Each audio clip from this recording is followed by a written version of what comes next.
রাত তখন 1:15। তিনি দোতলা থেকে এলগিন রোড দেখলেন, নিঝুম, নিস্তব্ধ।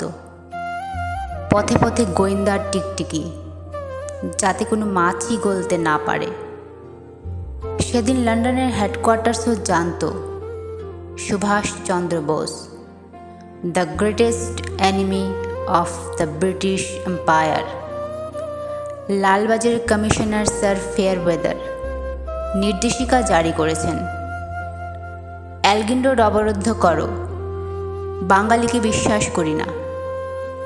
পাঠান ছদ্মবেশ নিয়ে আয়নার সামনে দাঁড়ালেন সুভাষ, নিজের বিছানার দিকে তাকালেন।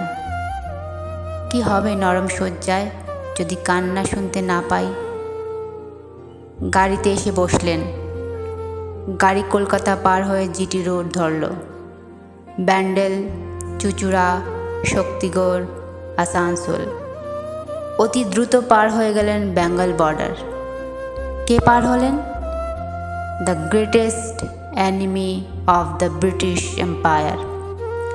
স্যার ফেয়ারওয়েদার বুঝতে পারেননি, এলগিন রোড অবরুদ্ধ করে রাখলেই ভারতকে আটকে রাখা যায় না। বেঙ্গল বর্ডারে গাড়ি থামালেন, নেমে দাঁড়ালেন। পূব দিকে মুখ করে প্রণাম করলেন বাংলাকে। মুখে বললেন, মা। গোমো জংশন।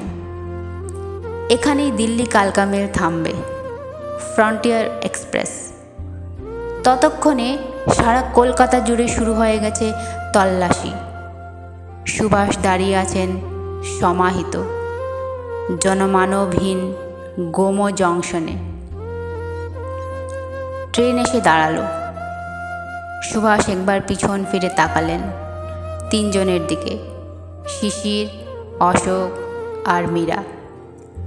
তারা আর তার ভাইপো নয়, যেন তিনজন শিকল পরা মানব মানবী। তাকালেন অপমানিত ভারতবর্ষের দিকে। তিনি যাবেন কাবুল, কান্দাহার হয়ে জার্মানি। তার লক্ষ্য নিজস্ব সেনাবাহিনী, তার লক্ষ্য স্বাধীন ভারত। গোমো জংশন তখন শুধু কুয়াশা, এক ভারতবর্ষ কুয়াশা। শিশির, অশোক আর মীরা পায়ে হাত দিয়ে প্রণাম করলেন তাদের কাকাকে। কাকাকে না সেই লোকটাকে, the greatest enemy of the British empire. এত বড় সম্মান বাঙালি আর কখনো পায়নি। সুভাষ কালকা মেলে পা দিতে গিয়ে আরও একবার ঘুরে দাঁড়ালেন ভারতবর্ষের দিকে। উচ্চারণ করলেন, মা। ট্রেন ছেড়ে দিল।